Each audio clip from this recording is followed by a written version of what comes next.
What is up, YouTube? My Cowboys family here, bringing you guys the latest update on our very own Dallas Cowboys. And of course, as always, thank you so much for joining us here tonight. Take a second to hit like, subscribe, hit that notification bell, follow us on all social media at MyCowboysFamily, and of course, hop on the Discord, link for that's in the description box down below. What's up to everybody? Welcome back after the weekend. New week and a new week right here on My Cowboys Family, kicking it off with some champions, some new, some old, some repeats, some domination going on. So before we even get going with tonight's news, info, and updates, let's talk about those people running the board. And the main man running the board is McLovin. Woo! In the house. I appreciate you, of course, yes. McLovin, and for the first time representing as the sponsor of the week. Man, that is the top shelf of this channel. When you get that, that's tough to do here at MCF. Congrats. For the first time for Mr. McLovin. He's not even a Cowboy fan, but he's repping the sponsor of the week here at MCF and also MCF After Dark, where most of the McLovin is dropped, so to speak. At least he claims to not be a Cowboy fan. I Yeah, I have a suspicion about all these so-called non-Cowboy fans who keep finding their way over here. They're the Panther fans now. That's the thing. Now, anyways, McLovin, appreciate you. He's also the back-to-back winner, like our 90s Cowboys in the Cash App Kingdom right there. He's got the crown for 2 weeks straight, back-to-back. McLovin with the takeover. Much love and appreciation for him.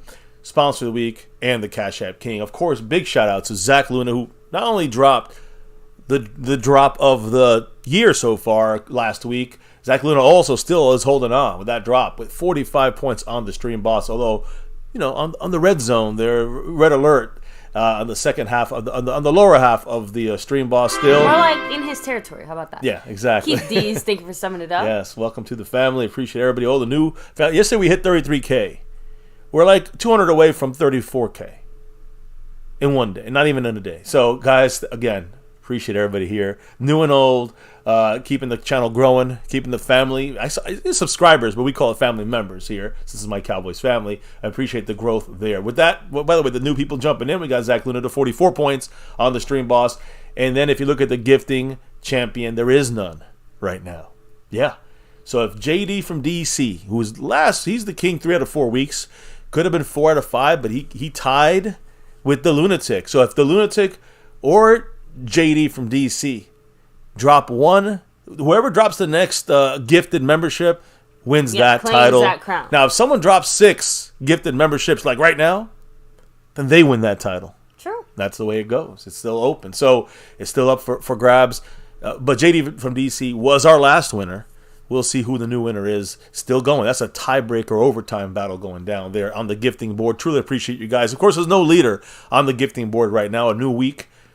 But there are leaders on the other sides of things here. Because when you look at the Cash App board, we got Mr. Jason Renfro, who dropped post-stream Cash App, $2 holler. Some After Dark love, $2 Cash Apps right there for a total of 4. And that's where he's at. He's in third place on the overall board this week.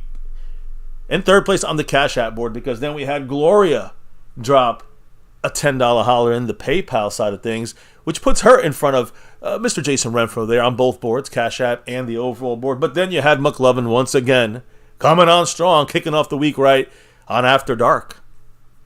So After Dark drops, guys. He put two $20 Tony Pollard hollers, and he is currently, as you can see, overall first place. Also Cash App board first place. That's it. That's the updates on this week so far as we just open up a new week here today on My Cowboys Family. So as we keep rolling, baby, let's shout out the ways of dropping the love, whether it's a super chat, like, you guys can just hit that little $sign. That's a way of donating and helping out the channel. You do get on the board for that, of course. And, hitting the thanks button for one of our videos already posted. There's also, of course, jumping in the membership, which you can do at your own discretion. There's 4 different levels you can choose from. And, of course, you can, once you're in the membership, at any level, you can gift memberships. And, of course, that's one of the best ways to give back the love here and also help people in the chat get, memberships as well for a month and maybe, bonus, months after that. So a lot of perks with those memberships. We'll talk about that in a minute. But I want to talk about the other ways, not just on the overall board, but you can really make a hit on that Cash App side, which is the instant drops right there. And there's 4 ways of challenging guys like McLovin, Gloria, and Jason Renfro on the Cash App. How are those ways, baby?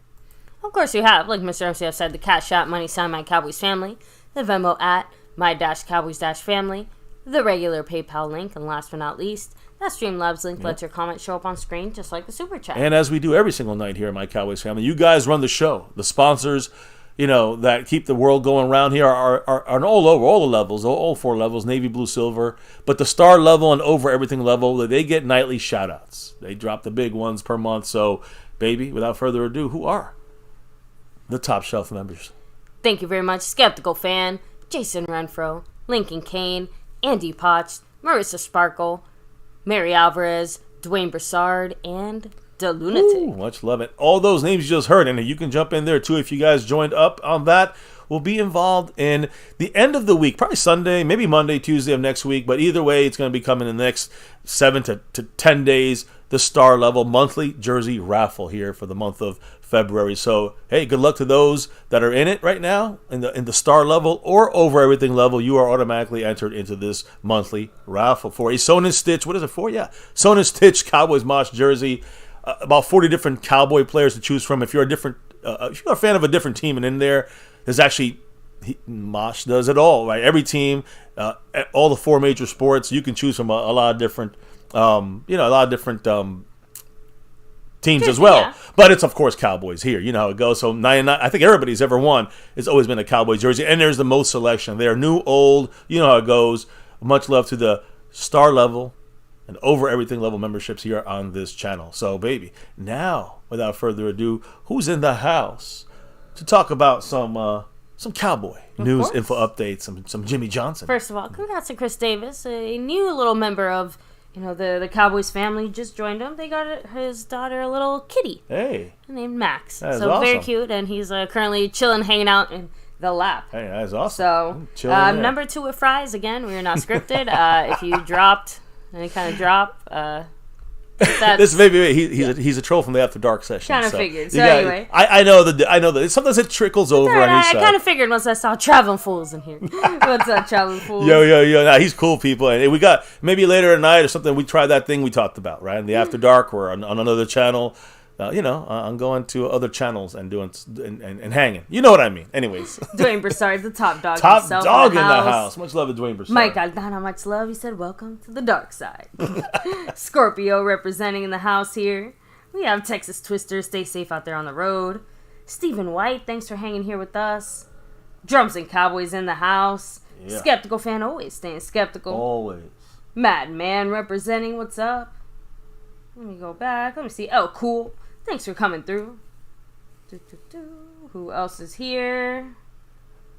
Let me see. I think that's about as far back as it lets me go, at least on my side. So let me go ahead, hand things off over to you. Although I imagine that Freedom First was probably first. I'm assuming. Yeah, going back, I just checked it. And he is first. Congrats to him. Oh, there you go. So, Clark motherfucking Kent, what's up? Yeah. Hey, I think we all love hearing anything with Jimmy Johnson in Dallas. Is a good time for everyone, right? Lost in translation. Yeah. Much love. Thanks for being here, coming. baby. Yeah, let me go ahead. The Jimmy Talk is on the way. This will be a quickie tonight here, so get your thoughts in, get your drops in if you want to, support the channel anyway. Of course, get them in. I'd say probably sooner than later. It's gonna be a quickie tonight. So let me just start off with something kind of very important here, of course, which is. I say very important. It's not that important, but obviously it's media bullshit. And I stress the bullshit there because it is past the 7 or 10 minutes mark of the stream. And it's it's Dak all off season for the last 4 or 5 years. Attacks by the media. Now it's Micah's turn. Well, he's been on podcasts and does his own thing, so he's kind of putting himself out there. And of course, one of the most hateful, one of the biggest Cowboy haters, let's put it that way, Bart Scott, the schmuck. This guy. Let me just put it in perspective. Bart Scott is a guy that goes on. He's on Get Up, on ESPN, and all that shit. Bart Scott, he's the same asshole that said Trayvon Diggs.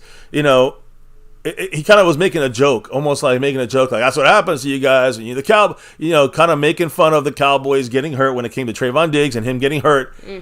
And he made that comment 10 months, not even, what am I talking about, 8 months ago, 6 months ago, he made that comment when Trayvon Diggs got injured. Yeah, not long after his injury, obviously. And Ryan Clark is fired, a guy who actually has good analysis, while This schmuck, Bart Scott, is out there talking out his ass. And he literally did it again today. Today, injury upon players, basically. I think he had an appearance today. He wasn't like rehired, but he made an appearance on Get Up. And just giving him a platform is embarrassing. But anyway, so he said today, he took aim at this guy, number 11, Micah Parsons, linebacker, edge rusher for the Cowboys. He said, quote, he said a lot of things. Micah should stop getting up podcast talking. He should start, he's not really a leader. And he said, quote, he's the most sensitive guy I've ever seen, end quote. And that's in reference to him basically responding to all the attacks or criticisms that anybody has done to Micah because of his podcast. And that's what Bart Scott. He's just trying to get clicks and views and get back into the scene again. It's just Bart will do anything. He's a scumbag. Be relevant, but yeah, I have to admit, while Micah obviously is talkative, and publicly so. Not even close to the biggest crybaby this team has seen. Just throwing that out there. And also, he is not even currently the biggest crybaby on this team. Yeah, but we also know about the fact that he's on podcasts all the time. So like I he's said, opening himself up for criticism. He is a big talker. You're right. I didn't deny that. Calvin Richard, no denying him. Ooh. With that 5 on it. Hey. The $5 holla by Calvin Richard, kicking it off. We can only dream. The Calvin Richard said, why don't we just make Jimmy Johnson the general manager? Goodness. First of all, Jerry... Please don't make us so happy in thought, but not in reality. Jerry would not ever give up control being GM. Just throwing that out there. Not to Jimmy Johnson, not to Stephen Jones. Basically not to anybody but Stephen Jones, and only when forced to. Yeah, forced to or death. But remember how things... Yeah. Remember how it was when it started in Dallas with Jerry Jones? You guys remember? I know maybe you don't. No, sorry, I wasn't there. But, I've talked about it before. I'll talk about it now again real quick. Just a reminder, when Jerry Jones took over the Dallas Cowboys in 1989, he was not the GM. Jimmy Johnson was the GM. Jimmy Johnson built this team in those 5 years, and nobody was GM but Jimmy Johnson in those 5 years. We went from 1-15, 3-13 before Jerry came in, but 3-13 before that with Michael Irvin's rookie year. 1-15, 7 wins, 10 wins, you know what I'm saying? And then Super Bowl twice in those 5 years. And then, of course, the third Super Bowl 2 years later when he was gone with his same team and coaches and scouts. The only asterisk I'll add to the general Jimmy Johnson as GM statement, because it would be a beautiful thing to happen, right? He's technically never GM'd in the salary cap era. Who? Jimmy Johnson? Well, no, They said GM. He's coach. He's been a head coach. But hold on, let me just say one thing about the GMing in the non-salary cap era.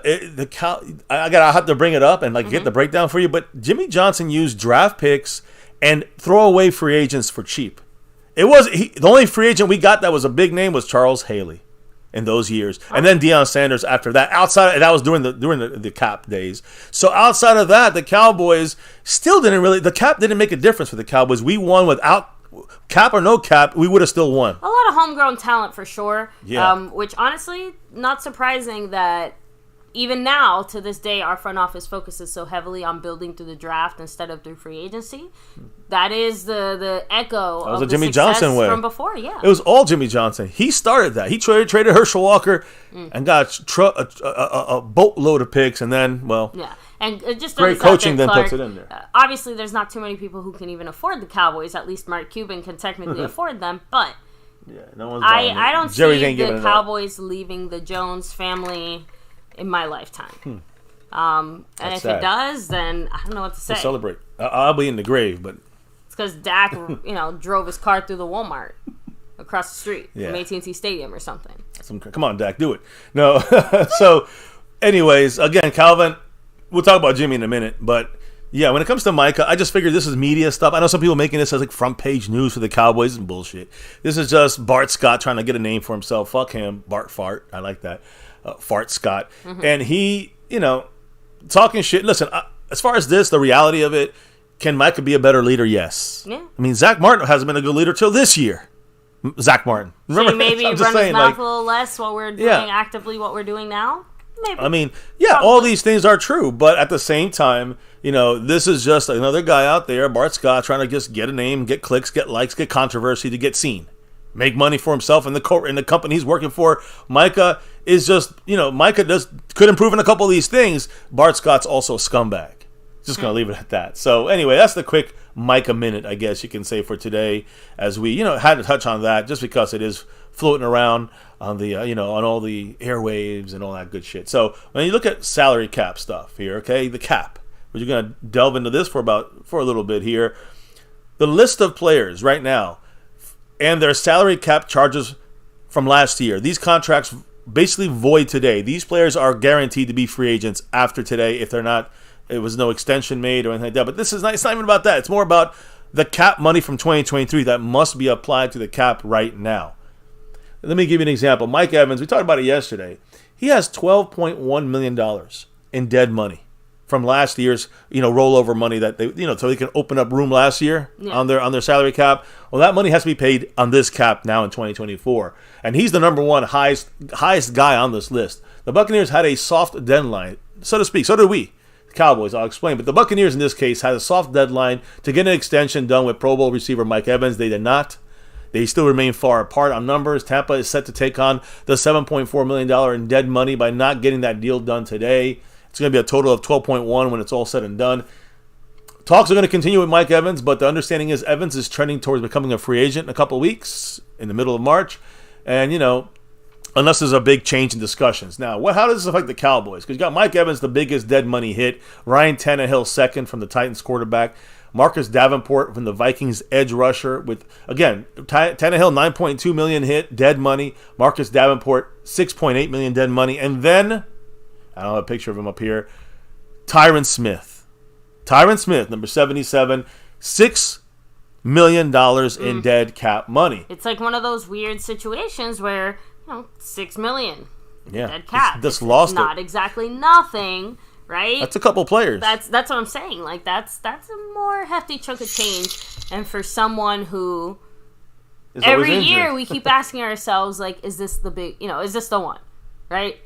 Calvin Richards, by the way, shout out to you. In the house. With a $5 holler. Put hey, that five on it. We're talking old school. He's thinking let's roll it all the way back, saying maybe he'll trade Parsons for a bunch of draft picks. And a lot of, this offseason, a lot of people have said, why don't we use the Herschel Walker mindset and trade Micah for a bunch of picks instead of paying him the money and all that stuff? And why that, of course, if the right crazy deal comes through, which it's not going to happen. Not this day and age. I don't think they're going to give up as much as they give up for Herschel Walker. But let's say someone was to do that, you would definitely consider it. In the end, though, the reality is Micah changes the entire game. And we don't have a team. Like back then with Herschel Walker, we were, 4 wins, 5 wins, 3 wins. Back after 85. That was the last time I went to the playoffs for a while. 86, 87, 88. We were like 7, 5, and 4 wins. I'm sorry, 7, 5, and 3. That's our win totals. In 89, it was 1. So I'm just saying, like, we needed something done. And what we did was get rid of Herschel Walker with a very bad team we had, right? Yeah. This is a 5-win, 3-win team. We got rid of Herschel Walker.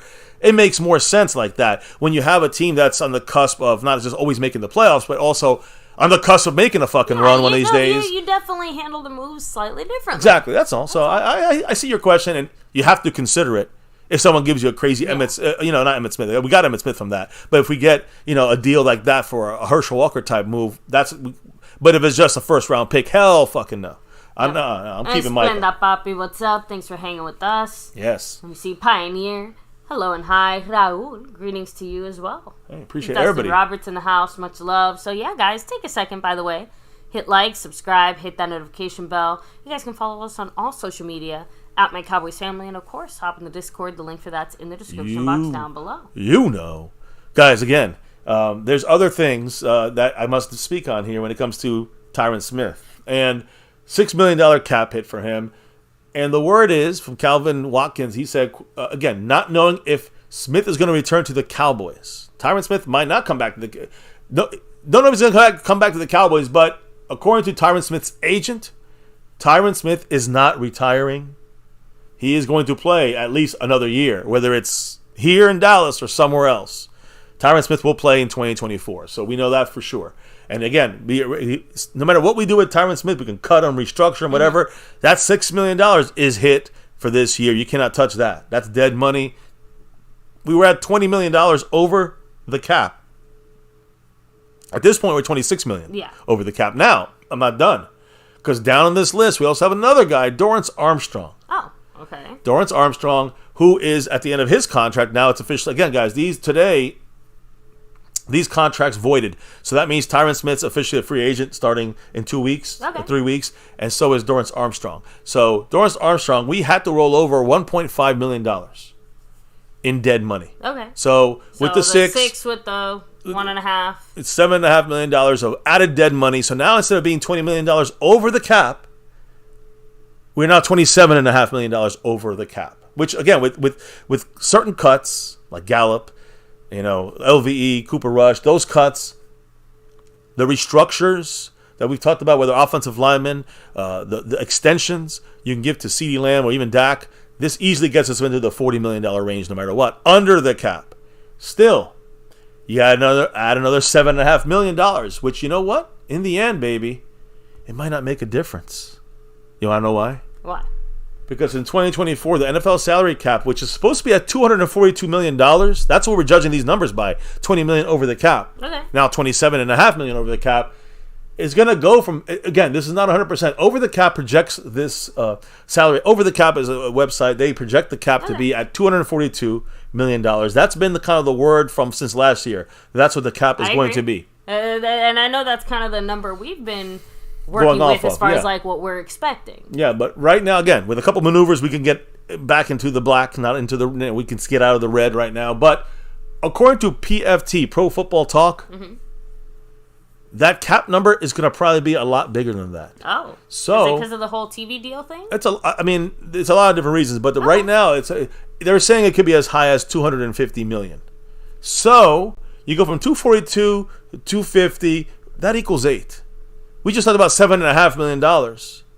You guys understand what might happen here? So basically, if the cap does go up a little bit like it's supposed to, from 242 to 250, we're in the same place. We're at $19.5 million, $20 million over the cap, which again, a couple little moves, and we're way under the cap. Yeah. So keep that in mind. But I just wanted to make sure that this was written about today, and they noted the cap was projected at 242 or $243 million, but added an update after the article ended, saying that a close source of the situation says it will be closer to $250 million number. Okay. So just something to know in case you wonder why $27.5 million, now it's back to $20 million. We have to wait to see the official number, but it sounds like it's going to be a little bigger. We don't really know the reason. I'm assuming it has to do with a lot of the money from the TV deals that the NFL has made, with the players getting a cut of that through bigger salary caps. So not a surprise for me that this thing's I said a couple of years ago, this is going to be up to $300 million in a year. Probably 2025 or 2026 going to be at $300 million, and it's probably going to head there around that same time frame. So we don't know exactly. Again, I'm sure that when they set the actual number, we will hear the reasons why it was moved a little bit more or a little higher.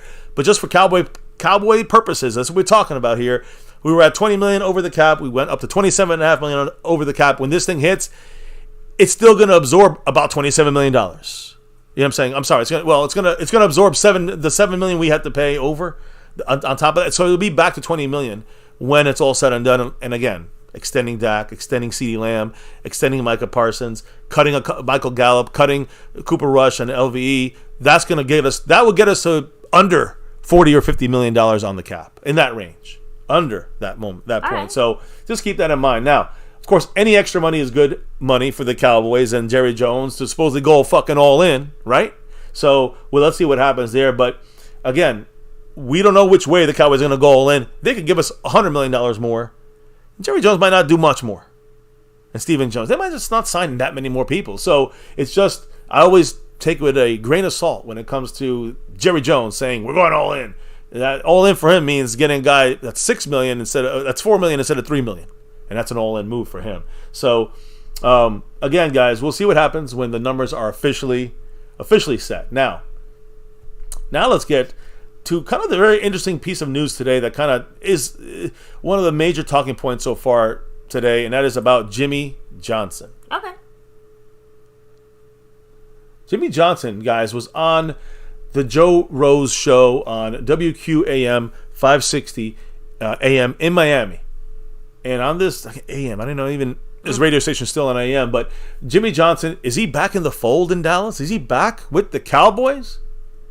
Listen to what he said, guys. And I have the audio out there so you can check it out later. This is one of those you kind of have to hear him say what he said. Okay. Because you Like get the tone, you definitely. get the context is what makes the difference there. So Jimmy Johnson back in the fold. Well, they asked him, how's everything going, with Jerry, with the Cowboys after the Ring of Honor situation. He said, quote, well, since the Ring of Honor, I am on Jerry Jones's advisory board now. Ooh, he's in the circle of trust. Yeah, a little laugh, a little chuckle. He explained, quote, we were talking on the phone for about an hour after his Green Bay loss in the playoffs, and he was talking about what all he needed to do because he had big decisions to make on Mike McCarthy and Dan Quinn and Dak Prescott. But everything is hunky-dory now. I am back in the fold with the Cowboys. Ha ha ha ha ha. End quote. Now that also what do you kind of think about implies that? that he was maybe at some point not in the fold. It sounds like he was never in the Right. fold after he got fired. Which we know. So we I can get read between the lines. I get there. what he's saying. I get what he's saying. And in the fold, he's like now liked again by Jerry Jones and company. But I also think he's also kind of joking because when you hear the actual audio and you hear like the context of things, listen, the advisory board, no, it's a joke, guys. Obviously, that comment is said in jest. It's said in joking. He's kind of being sarcastic, but kind of funny. What that means, part of the advisory, he spoke to them for like less than an hour. Exactly.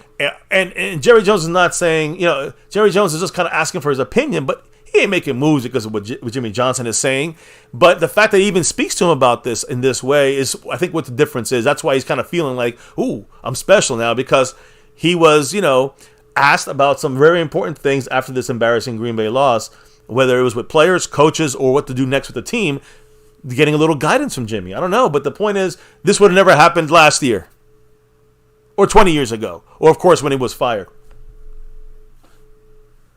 So, again, obviously it took Jerry a little while to kind of get to this point, right? I do think it is a little bit funny that even Jerry basically said, like, no, you have to be officially inducted into the Ring of Honor before we'll let you back into our cool kids club. But I think it's more that was just obviously a representation of the mending of the fences there, right? I'm going to say what everyone is probably maybe thinking.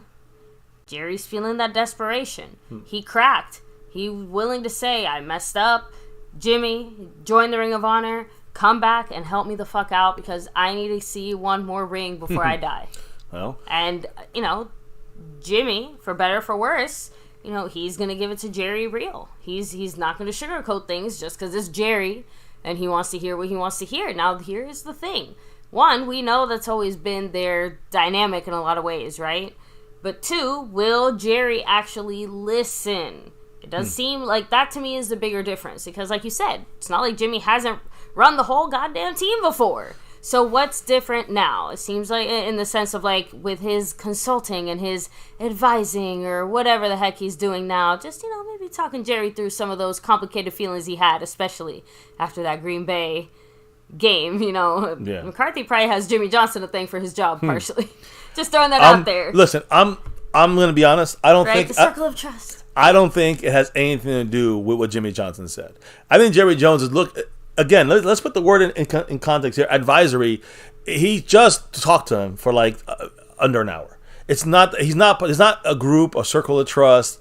In that sense, I'm just trying to say, like, I think that people are taking this, and I see people out there reporting on this like it is, like he's back with the Cowboys. He's got a star in his show. He's got a job title. Joining the front office. No, he's not. It was a one little conversation. Maybe Jerry's using this as a little guide or picking the brain of. This would have never happened a year ago. That's all I'm saying. That's why it's kind of like special for Jimmy. Outside of that, he's not going to go back to Jimmy tomorrow and converse and get advice from him. No, it's not going to happen. But it is, again, I do still think it's very important that one of the people that he spoke with directly after that loss was Jimmy Johnson for quite a while discussing.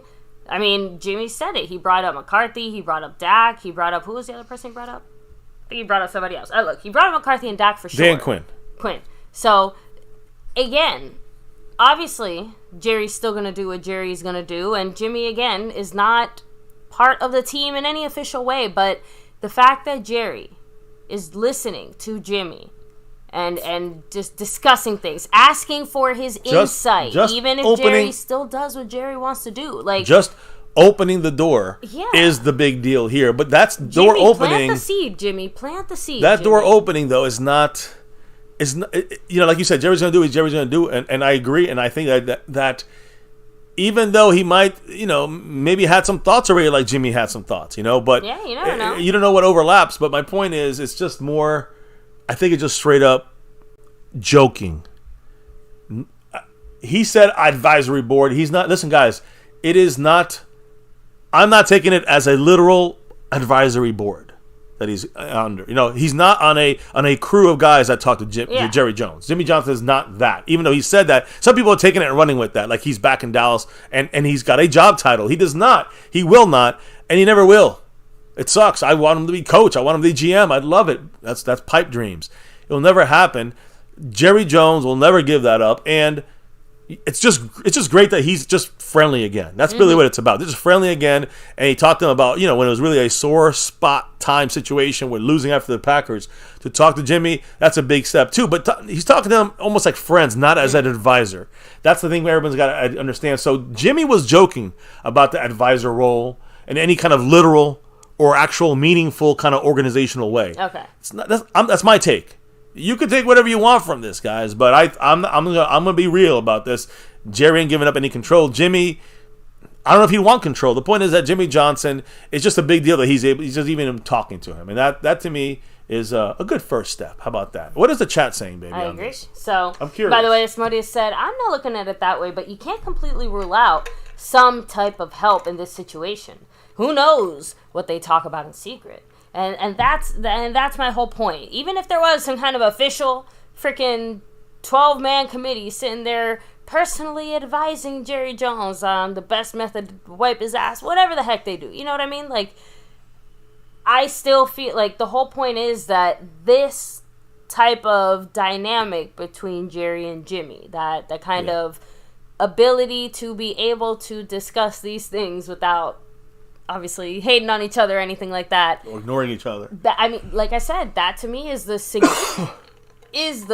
significant part of that. This. I agree. And like I said, even knowing that they're talking, like obviously Jimmy didn't share everything they talked about, but it's still significant because, like you said, who knows what else was discussed, and even with the things we know were discussed, like you said, I know for you, it's like, well, it's not like he was out there making GM decisions or anything like that, and I agree. But you're seriously telling me that if Jerry was upset after that Green Bay loss, and he calls up his good friend Jimmy Johnson, literally like shortly after it happened, and says, "Hey, I'm feeling some type of way. This is what I'm feeling. This is what I'm thinking right now." Like, I feel like Jimmy must have at least generally said, calm them down. Yeah, exactly. But at least concurred with the let McCarthy hoist himself by his own petard, so to speak, in the sense of sink or swim there. Yeah. I don't know. I know Emmett's the only one that wanted him out. And if you're thinking like Emmett's thinking with Jimmy Johnson there, Jimmy Johnson would have had him out as well. But the thing is that I think that Jimmy Johnson understands more than anyone too, like the whole head coaching aspects. And I think that it's easy to look at this team and give McCarthy, like, I don't want to say a pass, but a bit of a, okay, well, it was on the defense. You know what I mean? Just throwing that out there. Yeah. Anyway, that's all. Let me read some comments here in the chat, right? Mike Adnan is saying, I was already questioning how much advice Jerry actually takes from Jimmy. Exactly. Yeah. Like I said. That's my probably issue. Not as much, but I still feel like the fact that Jerry already called Jimmy means he was already looking for... He knew. You don't call Jimmy to talk about the weather, right? So anyway, Jumps and Cowboys said, I think that the Green Bay game was so embarrassing that Emmett spoke harshly, and Jimmy will at least give his input. So, again, I don't blame anyone for the negative feelings that they might still currently have after that Green Bay game, especially guys like Emmitt Smith. I feel like part of the reason it hurts so bad, I said it before, like we bought into this Cowboy team. Well, we were sold, I don't know, some dollar store fries, I guess. Oh, Ganja Man said, if shit doesn't go right, Mike is getting fired by mid-season. So, unfortunately, if that's what you're looking for, I'm saying unfortunately, Jerry is not known for firing coaches mid-season. He pretty much always lets them play for the full year, even if he plans on giving them the boot. Usually, Wade Phillips, he had him jump. Oh, he jumped in with Garrett, but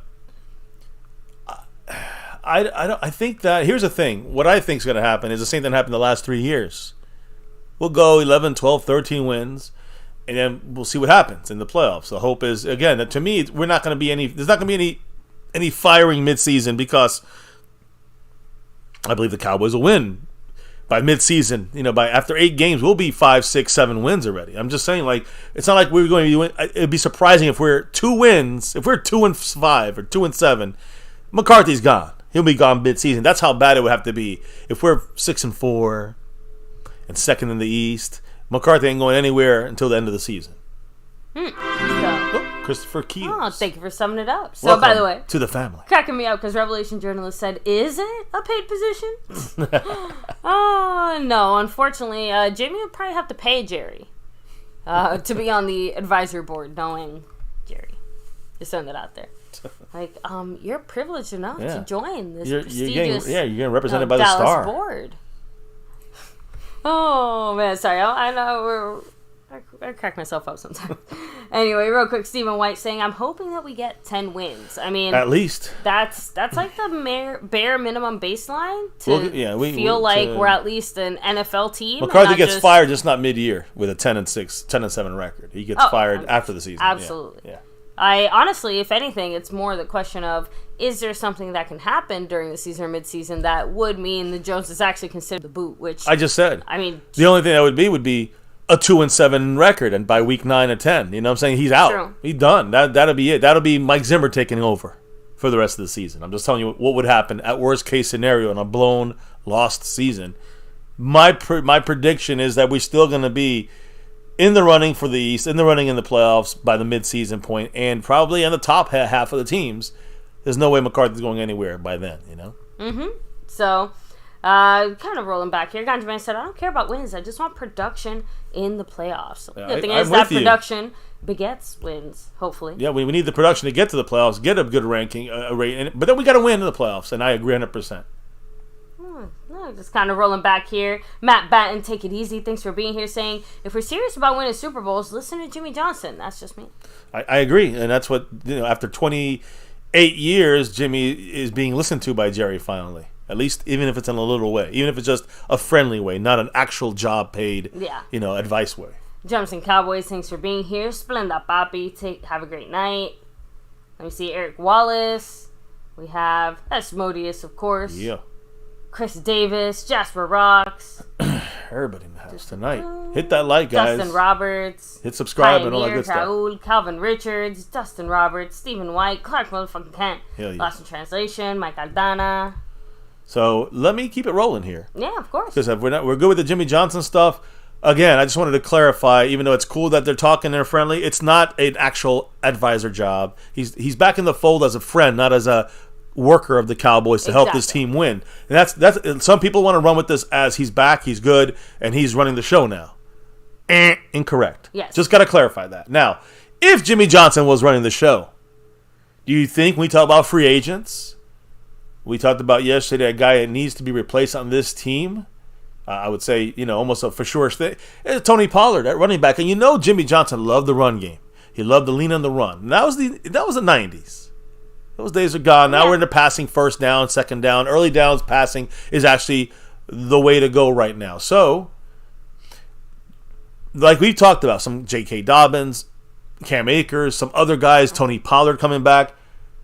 What about the guy that I keep mentioning, and you guys have been mentioning since last year, which I think his price was too high. This year, in this offseason, right now, it's about $4.5 million, and that is Derrick Henry.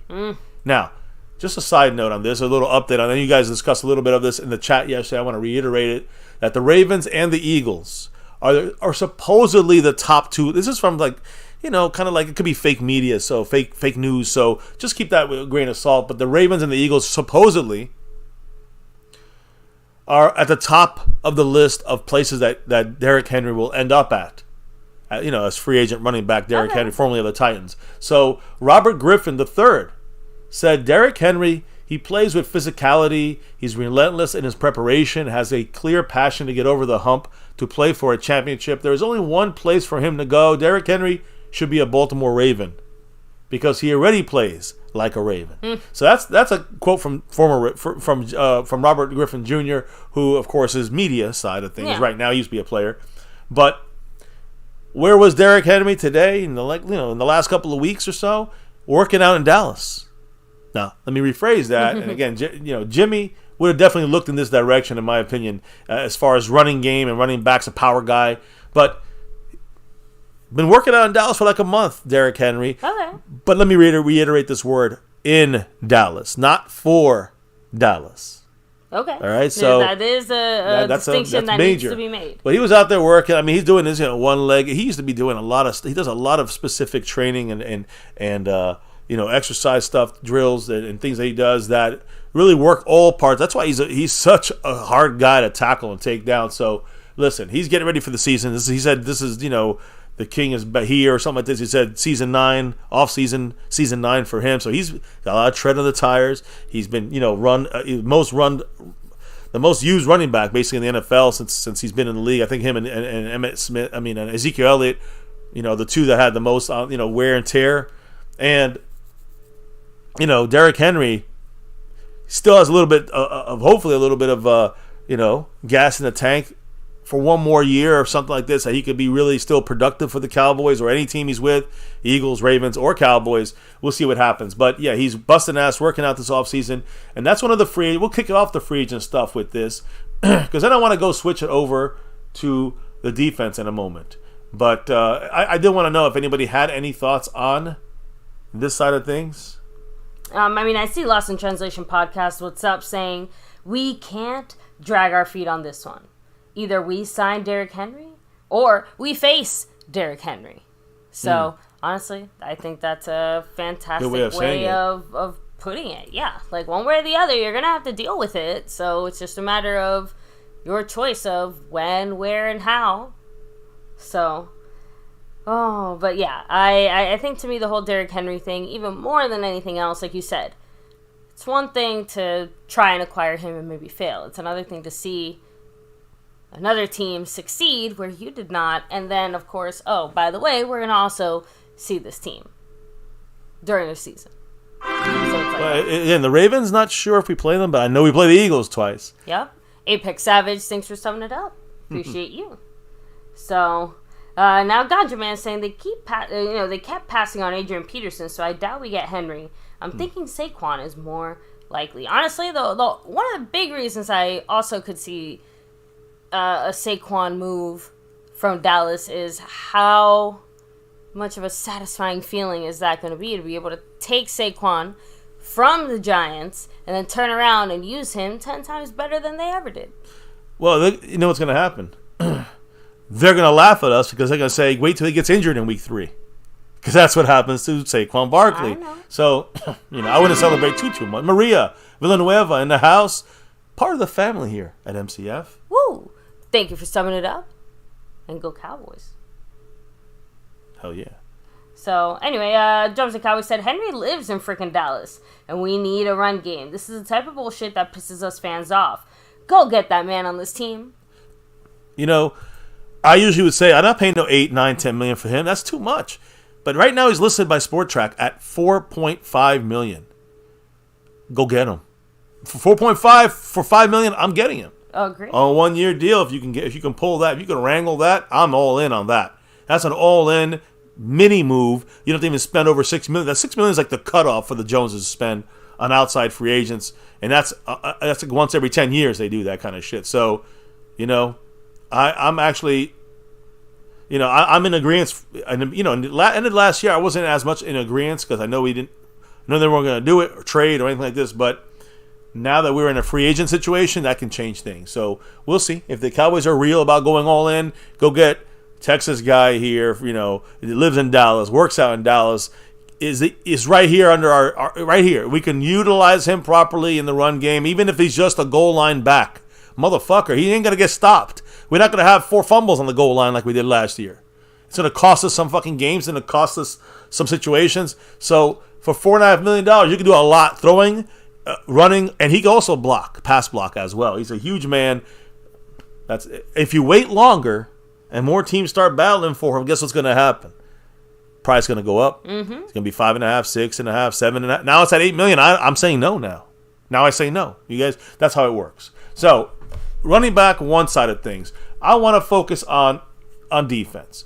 And the main guy I'm focusing on defense is not necessarily a player, and I did this last night as well. It's Mike Zimmer.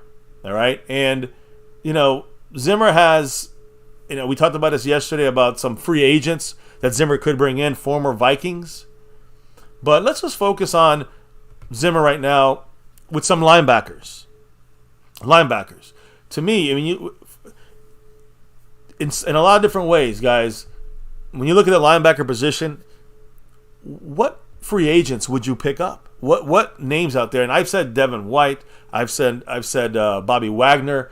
But let's look at a couple other names with some numbers next to them here. Potential Cowboy free agent linebacker prospects that may fit the Mike Zimmer scheme. This is per the average per year pay. Okay, Patrick Queen right now, according to Sport Track, $18.5 million per year. Cross him off your list. All right. He ain't coming here because that's too much for Jerry Jones. Okay. Stephen Jones, they're going to bullshit you whether you love him or not. I personally am not a big fan of Queen. It's too high for the Cowboys, and honestly, I don't think it's going to be something the Cowboys would even be interested in doing or paying that much. You got Jordan Brooks from Seattle, $11.3 million. You got Frankie Louvu from Carolina for $11.2 million, who, to me, if you're going to go with a hybrid, a guy who can pass rush and stop the run, Louvu is the guy you kind of want. But, again, it still seems a little too high than what the Cowboys would spend for him. So, to me, Bobby Wagner at $10 million in that range. Devin White from the Buccaneers at around $10.5 million at that range. These are the guys that I would focus on. And then below that, you got guys like Josie Jewell from Denver, $7.6 million. You got Willie Gay Jr. from Kansas City. By the way, he balls out. So $7 million is a projection for him at linebacker. And then even a former Charger. Now he's a free agent. And a guy I liked back when he was able to be acquired by the Cowboys. Now he's going to be acquired. He could be acquired again. It's linebacker Kenneth Murray. So he's at a $4.3 million hit. So that makes Stephen Jones and Jerry Jones jerk each other off because they love to hear cheap players that have a name that they've investigated in the past. Kenneth Murray, guys, again, would not be an exciting linebacker pick. He'd be okay. He'd be better than Rashaan Evans. He'd be better than, he'd probably be equal to like LVE, someone like a Kenneth Murray. But the Cowboys had interest in him in the draft. And he's a former first-round pick. And like I said, $4.5 million, 4.3. Mm-hmm. That's not going to cost you that much for a starting middle linebacker that can stop the run. So him and Damone Clark, that's the lowest you're going to go for someone like this. I still would stay a little higher up. I would go with a Devin White or a Bobby Wagner. I would not go with a Patrick Queen or Jordan Brooks. And the one that you can say, well, if the Cowboys really want to go hard, Frankie Louvu from Carolina would be maybe they're the best possible guy because he can pass rush as well. Not just a run stopper, but a pass rusher. So those are the options there for the Cowboys. Any comments from the chat about, or any thoughts by you, baby, on which one you'd like to realistically, get? Because Patrick Queen, if you want Patrick Queen, I think you guys are smoking something harsh. If you think that, number one, he's worth $18.5 million, and number two, the Cowboys would pay that. Wilson Santiago reminding us all, this is the same situation with Earl. He lived, trained in Dallas, and said, "Oh, come get me," and then use the star. Silence from Dallas. Derrick Henry's not using the star; he's just working out in Dallas. No, can't help that, right? He lives there. Just throwing out there that it's possible it will happen. Exactly. So, and Toxic Gaming, we literally are hitting up the chat as we speak. You gotta give us a chance to do our thing here. So, Jobs the Cowboy saying MCF Zimmer loves blitzing linebackers. Don't be surprised if Parsons ends up playing more linebacker. Oh, again, linebacker, but pressure player. You see, that's what I'm trying. I don't care what the name of it. I don't care linebacker. See, linebacker, it's silly. He's not playing an off-ball linebacker. That'd be stupid. That'd be he's dumb. Playing a pass rushing linebacker. Yeah, he's playing a constantly blitzing linebacker, which is a defensive lineman. You're just going to move him around and stand him up. I'm cool, whatever you call him. I don't care. You call him an astronaut. As long as he's fucking on the line of scrimmage, getting moved around creatively by Zimmer, and usually he's going to be standing over the center in the A-gap, on a lot of these third downs, you're gonna mug the A gap with Micah Parsons. That's going to happen, and he'll be called a linebacker, but he's going to be pass rushing mostly every play. And if you're not doing that, he's good in coverage, he's good at stopping the run, but he's not great at that. So, it's not as big of a jump as you think. If you are putting him at linebacker, and obviously an off-ball linebacker situation, you're giving the offense an opportunity to throw the ball with confidence. When they see Micah all on that line of scrimmage, pass rushing, or as an edge rusher, or a linebacker blitzing, they're all watching him, and that's disruptive even before the play. So if you can have Micah just sitting there as a linebacker, just sitting there waiting, that's gonna hurt the team. Even if he was a great linebacker, he's much better as a power, as a pressure player, which means I want him on the line of scrimmage. I want him all running around, being this, kind of disguised by Zimmer, but I want him out there being attacking past the line of scrimmage. So yeah, sometimes he'll be watching the screen and he'll be kind of pushing and then rolls off to the running back in case they dump it down. He's great at that. He dominated Minnesota a couple years ago with that kind of play. But that's not what you want to keep him at. You want him constantly going at the quarterback, at the running back, into the backfield. You don't want him bend coverage. You don't want him looking to stop the run. That would be wasting Micah Parsons and giving the opposing offense an opportunity to be confident in throwing the goddamn ball. We cannot have that. So You want to constantly keep pressure, constantly Micah on the line. You call him an edge rusher. You call him a linebacker. You call him a freaking mailman. I don't give a fuck. Just get him on the line of scrimmage, pass rushing and pressuring the offense in the run and passing game. That's all. Simple as that. So, let me go ahead and hit up the chat here, guys. Any linebackers? I mean, I just want to get to the linebacker stuff real quick. I don't know if anybody was mentioning any linebackers other than the ones we've kind of mentioned. I know somebody said about Zimmer likes pass rushing guys. Said, he's like, we're going 3-4. Watch. And it doesn't matter, guys. It doesn't matter. 3-4, cool. You know what's going to happen? Micah's going to be the fourth guy as an outside linebacker, blitzing every play. Linebacker, but a blitzing edge rusher, basically. That's what I'm trying to say, guys. It doesn't matter. 3-4-4-3, it really don't matter. And it's good. Fine, let's do it. If you have a 3-4, that means you got to have your linebackers, you have to have two run-stopping linebackers, not one. And it has to be full-time. It can't be just like, you're hybriding with one Marquise Bell linebacker. You got to have a real run-stopper in there like a Bobby Wagner. LV he's retiring. And you're going to have to bring in somebody because Damone Clark is not ready for that yet. Marquise Bell cannot do it. Overshown cannot do it. They're too small. They're not big enough to be a middle linebacker that can take on 320-pound offensive lineman. So that's just the facts of the matter. You got to get someone that's a veteran. You can want a rookie. You want to get a veteran, someone who knows how to do this and do it well. And of course, you need a defensive tackle to help you there. That's one of the biggest things. No matter how good the linebacker is, if you don't have any good big guys in the defensive one tech spot, especially to take on those double teams, the linebackers will be constantly getting blocked.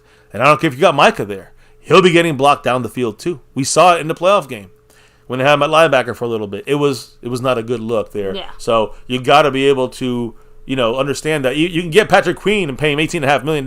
He ain't gonna look like shit. It's gonna look like a bad move if you don't fix the defensive interior of the defensive line. So there's a lot of things that come into play here. So anyways. Rolling it after the linebacker spot, I do want to go into more, again, this is more of a Zimmer kind of mindset situation. Guessing Mike Zimmer's kind of off-season wish list. A couple of names here. And this is the end of the show, guys, so it is possible Zimmer is going to want to find some of his former players, people he knows. We talked about some of these guys yesterday, but now, again, he's inheriting a very talented defense already. But he's still going to make some player changes here, guys. And maybe better fit his scheme than some of the guys we may have now. Some of the guys we may cut or going in free agency, right? So you can guess on a couple guys. Now, as a trade possibility, don't be surprised. And I mentioned his name before since we hired Zimmer. Look for someone like Eric Kendricks, linebacker. I think it was an Eagle, but I know he was very, very good with the Vikings under Zimmer as one of those interior linebackers. You could put Micah and him mugging on third down there, the A-gap, and you would be very successful in this defense, on this scheme with Zimmer. So, to me, Kendricks is a guy that you can make a trade for. Zimmer schemes at the second level with the linebackers, and Kendricks already knows the system if he comes here. again, I think the Rams have him right now. He's right now would be on the market if they want to switch gears there in LA. Or is he with the Rams or the Chargers? I don't know. He's in LA, and if he was, again, because they might not hit their scheme there, what they're going forward with, he probably is on the market for a trade, and the contract he has is very cap friendly. So that would be a kind of a trade. That would be a little, that would be an interesting move. But you're matching up Zimmer with one of his favorite linebackers that know this scheme. So we got a drop in there by Randy Stites in the house. Thank you, Randy. Appreciate you. Much love with a $5 holler. You know what he said? Hit me. Devin White is overrated nowadays. He is a name. Well, interesting.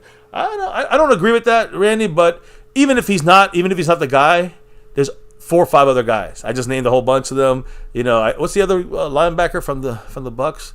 Man, I forgot his name now. But he is also a free agent. So there's a lot. Bobby Wagner, the guy was in the All-Pro. He was he's a Pro Bowler, and he led it. I think that's the most in his career he's had. I think he led the NFL. I'm sorry. I think he led the NFL in tackles this year, if I'm not mistaken. Bobby Wagner is exactly who the Cowboys. He's a free agent. He's a little older. Gives a fuck. Go get Bobby Wagner. I mean, that's if anything, that just makes him even more appealing, right? I mean, yeah, he's still at the top of his game, and you can maybe get him a little cheaper because he's a little older. That's where I would go. Devin White, I think he is a fantastic. He's not a fantastic blitzer, so I don't know if he fits Zimmer's scheme, but he's a fantastic run stopper. That's what I'm looking for here, Randy, and he's a good coverage guy as well. So I'm still high on Devin White, but I know he's removed from his best years. So are all these guys we're looking at, So I hear you. I hear you on that. So, but much love, Randy. Let me put him on the board here real quick, baby. You could hit a comment or two. While I hit the Mastic, I said Eric Kendricks, former Viking. He was with the Chargers last year. Chargers, there you go. So I wasn't sure which LA team he was with. I knew he was with the Vikings with Zimmer back when they were together. So to me, that is a good guy to be. I don't know. He'd be a guy I would give the okay to trade for, someone like that who fits the scheme.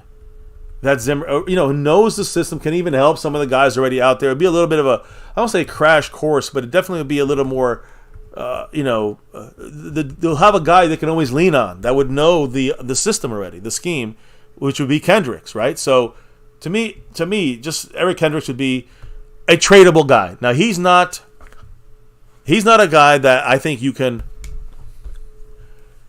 I think he's a guy you have to trade for. And Cowboys are probably not going to make many trades, in my opinion, after last year with Cooks and Gilmore.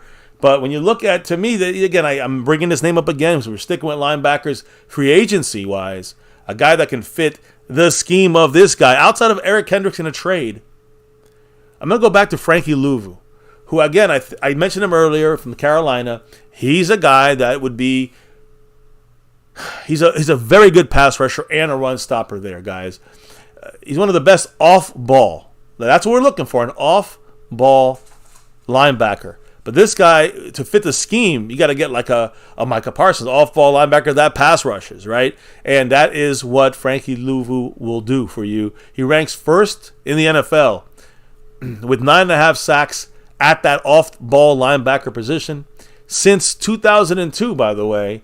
That's the most since 2002. And his 62 stops against the run, that ranks 12th. So, again, he's the best pure middle linebacker option on the open market and would be an excellent fit as a pass rusher and run stopper in Mike Zimmer's scheme on defense and system. So, to me, if you want to secure that, you go trade for Eric Kendricks or you get someone like Frankie Louvu. These two guys will play the pass rushing middle linebacker that can stop the run. That's the job we need done. That's what both these guys do. Kendricks, cheaper contract. You got to trade a draft pick for him. Louvu costs you about $11 million. Free agent. Will the Cowboys go all in? If you go all in, you go get Louvu. Case closed. Now, if you want to go not all in, you can try. If you want to go as close as you can go all in the draft, you go with Junior Colson. Someone like this from Michigan. Now, He's more of a throwback, old school middle linebacker type prospect. He's 6'3", 247 pounds.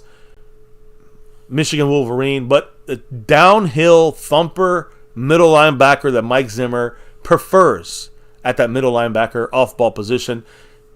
Most people say he's the most pro-ready, NFL-ready linebacker of this 2024 draft class. So there you go, guys. Junior Colson from Michigan. If you go draft, if you go free agency at linebacker, Frankie Louvu. If you go trade, Eric Kendricks. How'd that sound, guys? You guys like that? I don't know. Fix the trenches, says Mike Aldana.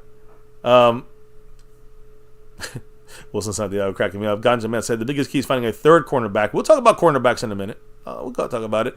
Azteca said Eric Kendricks. Yep, we just talked about that there. Wagner, 183 tackles. That's the most in the league. That's right, Randy. Big D, what's up, brother? Welcome into the show. Jerry Jones. Jera.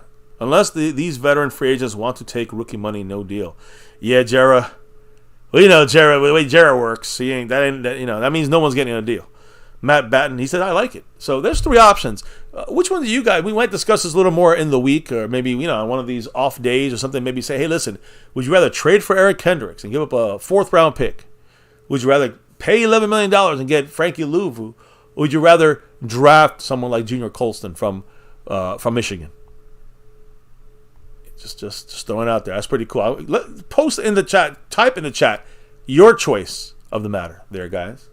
And I got a big shout out to Jason Renfro, Gloria McLovin, Calvin Richard, and Randy Stites. These are the 5 kicking it off this week on the new week here on the overall board. Zach Luna still hanging on with 26 points in the Stream Boss. We got the gifting champion still up in the air, guys. JD from DC and the Lunatic are tied at 5. I think Skeptical's got 2.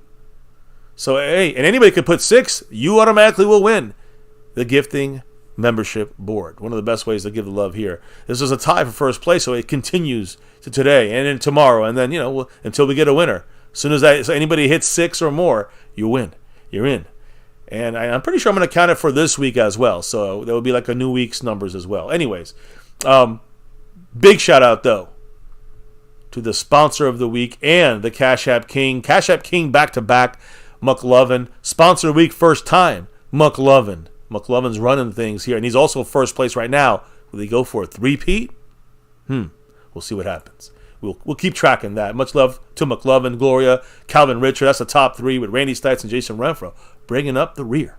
Now, the biggest help to a linebacker is going to be a defensive tackle. Interior nose tackle, that's it. That's kind of something that we've been speaking about since we started this channel. That's one of the things the Cowboys are very weak on, defensive tackle. And we've been failing, whether on draft picks, developing these guys, or free agency. We've been failing across the board. Our best guy is Oso Odigizua. Hankins, if we bring him back, he's a free agent, though. And he's older. And, we need another guy in there with him. Mozzie's just lost. They made him lose weight. He's had he had a bust season as a first-round pick. So what can we do here? So to me, it's another name. I'm going to bring him up again because he fits Mike Zimmer's scheme perfectly. And that is, and I think I've said this name a week ago. I'm going to say it again. Grover Stewart. Very big-bodied, space-eating tackle, which is exactly what Mike Zimmer loves in his defensive scheme. He played with the Colts this past season. Did a dominating job for what his job requires. He's 6'4", 315 pounds. And he frees up other teammates around him by drawing double teams and clogging up the middle. He's an upgrade to Jonathan Hankins. I'm going to let you know right now. Unfortunately, he'll be about $8 to $10 million as well. So all in means all in, right? Somebody else is all in is Randy Stites with that $2 holler, a J. Lou 2. And dropping Zach Luna to 24 points on the Stream Boss. And I think he's still in the same spot on the overall board. He said, I want a heavier middle linebacker. Ooh, much love to Monia's Me. Welcome to the family here at MCF. Randy Stites. Let me actually like the other one too. There you go. I am 100%. That's what I want. I want a heavier. Again, DeMarvin Overshown is going to be great. Marquise Bell off of the safety spot was good. at linebacker were very good, right? But there's still some breakdowns in a long game and a long season in the playoffs, getting run on, maybe not able to take to keep the linebackers as clean, and then you have some wear down on Damone Clark, some wear down on Marquise Bell, and you would have the same wear down on DeMarvion Overshown and Micah Parsons. All 4 guys will be worn down. So we need a bigger guy, and that's why when I said linebacker, all those 3 guys I mentioned, they will all be able to handle that job. In Mike Zimmer's scheme, specifically, it matches them. They can stop the run, but they also get the pressure. So when it comes to linebackers, in my mind, for me, I want someone who is fast, get to the corners, get to the edge. I want that, but I also want the guy who can take on blocks if needed and then shed blocks and make tackles. I want to see a guy who makes tackles down the field. Bobby Wagner is good in coverage still, and he makes tackles. $10 million. That's something I would think about doing there, Randy. And when it comes to the defensive tackle, to me, Grover Stewart is the name I circled in the offseason that the Cowboys can bring him in some shape, form, or fashion. It would be a great move. Now, will he be there in the, will someone pay him $10, $12 million? They may. So, in that sense, where do we go? We can try again at the draft. That scares me because we had Mozzie Smith. This time, I'm not as scared about this guy. This guy, I know if we get him on this team in the second round, he might pass up Mozzie Smith.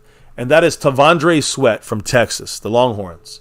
He has fantastic get-off, which is something Mozzie has probably the worst at. And again, Mozzie's very athletic, and so is Tavondre Sweat. And Tavondre Sweat, he is 6'4". He's 6'4", 362 pounds. So he's like fucking 70 pounds bigger than Mozzie right now. And even coming out of college, he's about 30 pounds bigger than Mozzie coming into the NFL. So Tavondre Sweat would be maybe at the top of Mike Zimmer's wish list at that interior defensive tackle position in this draft class. That's my favorite guy. He's a second round gauge right now. Will he get to the end of the second round? That'd be interesting to see. But I think Tavondre Sweat is a guy I'm keying on in the draft. If you get him in the late second round, it's a steal in my opinion, and he'd probably be gone before that. But he's a guy that is basically when he's immovable. He threw a guy. He broke a guy in half almost in the Senior Bowl. And when he anchors down, he's nearly impossible to contain when pushing forward. For a guy coming out of college to already be able to do this, very impressive. But I know that Grover Stewart can do it already in the NFL. And that's why I'd rather go for someone like him than drafting a guy. But hey, both options are there. Speaking of options, let's talk about Mr. Randy Stites in the house. He said Mozzie needs to go to Golden Corral for 12 hours. He probably would have if they had let him. I don't know if it was Dan Quinn. I'm starting to think maybe Stephen Jones, but his get-off was not that fast. And whenever you watch every film of Mozzie Smith, when he's getting blocked out, which is about 80% of the time, it's because he has a slow get-off. When you look at Mozzie Smith, and he has a couple good plays, he's getting quicker off the ball. So they felt maybe losing weight would be better, and I believe it didn't help, and now he gets manhandled easier. So that's my issue there when it comes to Mozzie. So I hear you, Randy. I don't know if it's on him, but I think that this time, if it's allowed, Zimmer is going to say, put on the weight again. Let's go that way. So let me see here. So Asmodeus said Wagner. I know we got overshown Marco San Juan, but he's still too small for a full season of playing middle linebacker. That's not possible for him. Asmodeus, I agree. You get Wagner, problem solved. He's durable. He's a veteran. He will help these young guys. He will stop the run. He's very good in coverage. What are we doing here? I'm going to knock on wood for him, but he doesn't get injured too often. He's reliable. 100%, bro. 100%. Asmodeus said 360. Yeah. Tavondre Sweat's a big man. 6'4", 262. 362. And just watch him. I have a short on him from the Senior Bowl. The guy just crumpled one of the best centers in the top 10 center in the draft. He just crumpled him to the ground in half. So, or was it a guard? I'm not sure. Either way, he's destroying everybody. So to me, he has that some kind of something inside of him that really makes him really tough to contain. And in the NFL, I don't think it's going to be much different than it was in college. So Matt Batten said, I like it. I want a proven guy, Stewart for me, and that's kind of where I'm at too. Because we got Mozzie, so Mozzie got to put on some weight, got to get with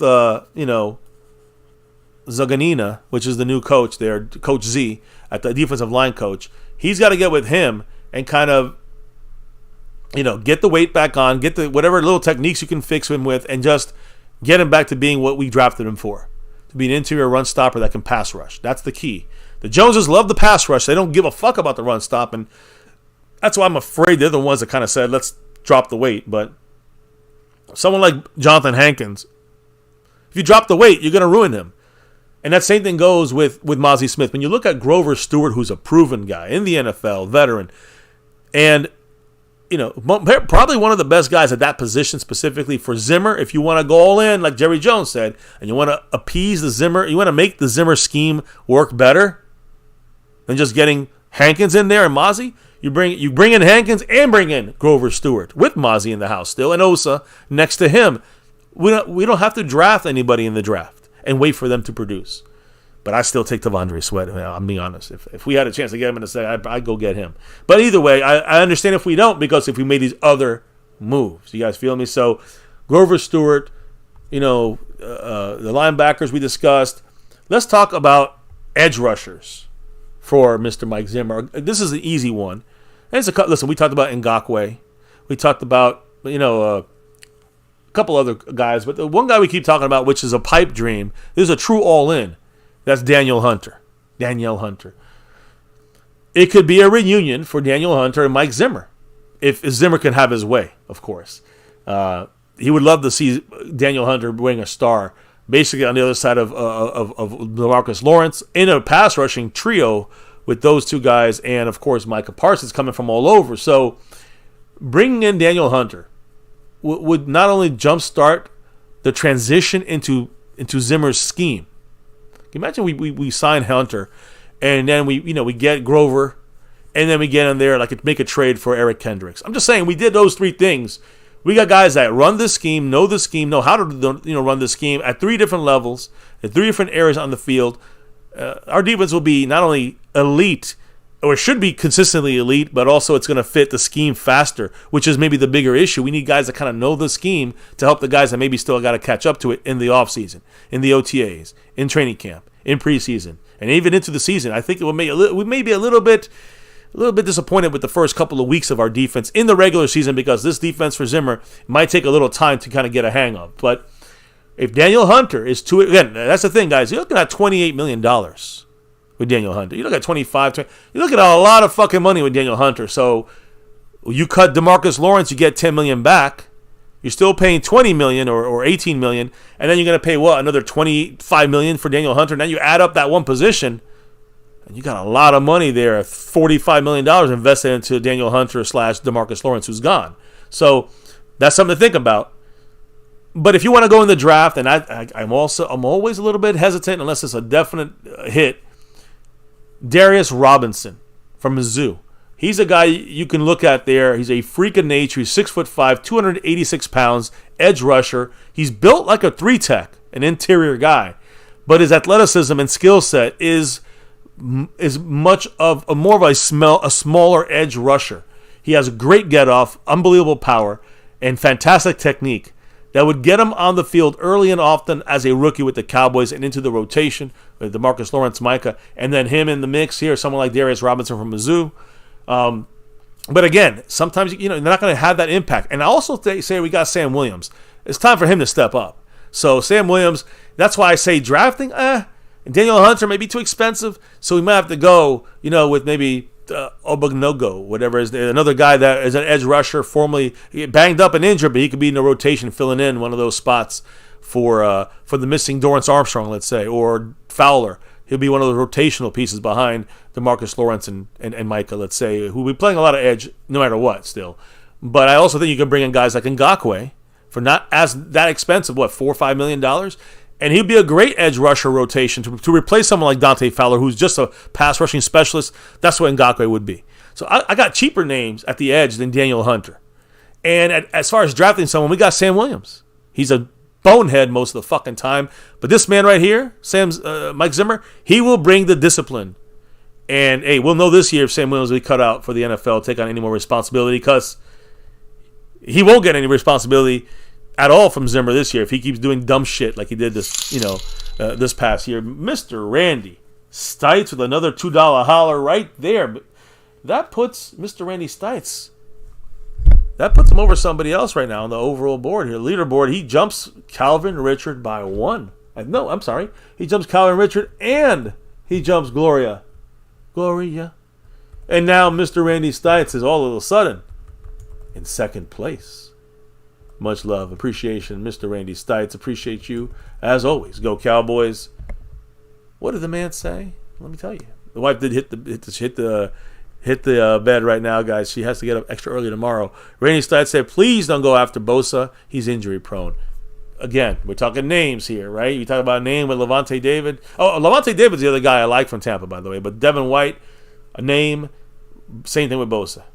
No one's going to go. I don't think the Cowboys are going to go after Joey Bosa from the Chargers at all. So, yeah, I don't see that happening. I think we're good there, Randy. Pretty good. I think we're pretty good there when it comes to worrying about overspending on an injury-prone Bosa. That's all from the Chargers.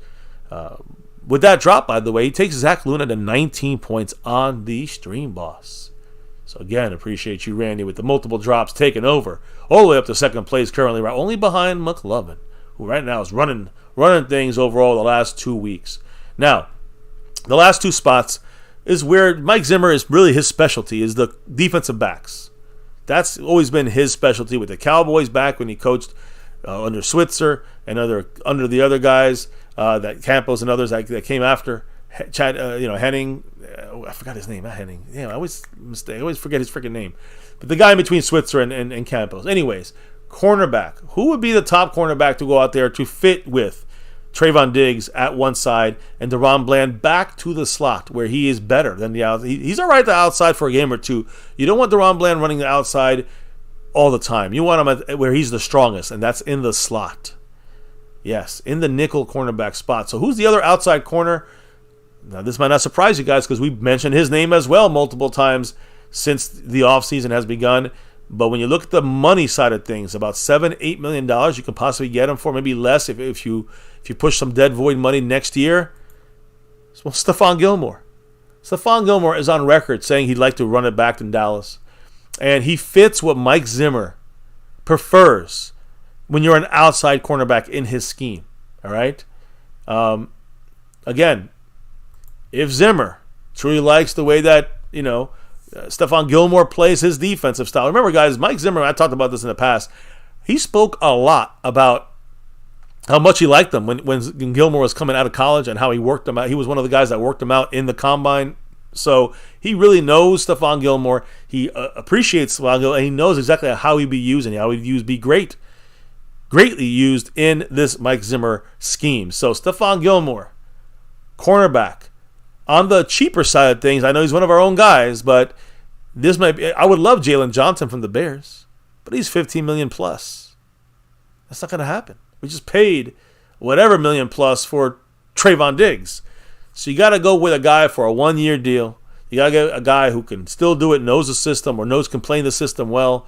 Stephon Gilmore knows the players already on the team, so he'd be a great fit for the price range of the Joneses, but also the Mike Zimmer defensive scheme, and Zimmer likes him. Mutual interest from both sides on this. So, I wouldn't be surprised at all if Gilmore came back. Now, remember, Gilmore has that shoulder surgery, the torn rotator cuff in his right shoulder, so he'll be out 4 to 6 months. It could be as long as the middle of training camp.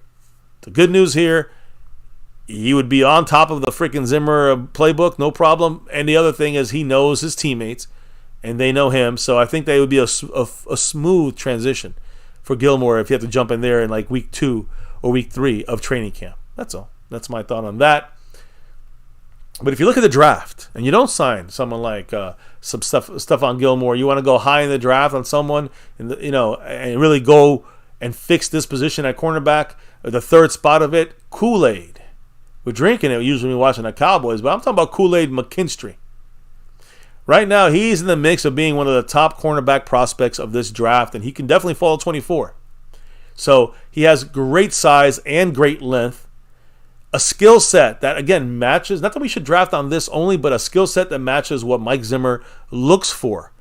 Remember, guys, in his scheme, he runs a lot of heavy man coverage schemes. And with heavy man coverage, you got to get a guy who's really good at man coverage. Kool-Aid, McKinstry is that. He is very good there. And, of course, you have Diggs on the other side, who he's going to be a good physical cornerback in this scheme. DaRon Bland as well in the nickel cornerback slot spot.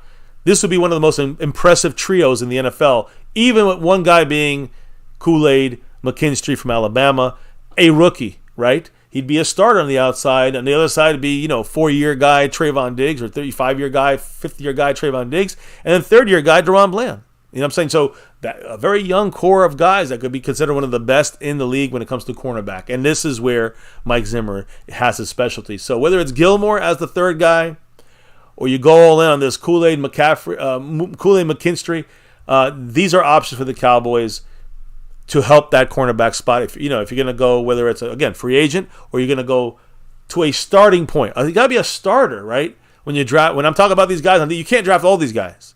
So all these guys are first rounders or high second rounders. So you're going to have to make a choice. And then the rest you got to fill in with some experience, some free agency, and maybe a later pick in the draft, but you can't expect them to start. You just can't. The last position is safety, which we know Mike Zimmer is very important position for Mike Zimmer. So to me, who do we have right now? Of course, Jaron Kearse is going to probably be gone this year. And then you have Malik Hooker, who plays free safety, and Donovan Wilson, who's kind of like the strong safety. He can play all free safety, strong safety, but he also is a quarterback spy. He's also a guy who keys on tight ends. He's also a guy who can key on the running back. He's also a guy that blitzes and puts pressure on the quarterback, gets on the line of scrimmage, in the box a lot, as almost a hybrid linebacker like Jaron Kearse.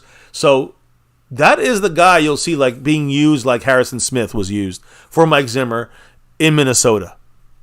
And that's going to be a pressure player from the safety spot. I think Donovan Wilson will be rolling down there a lot. We're not going to see a lot of 3 safety sets anymore like we did with Dan Quinn.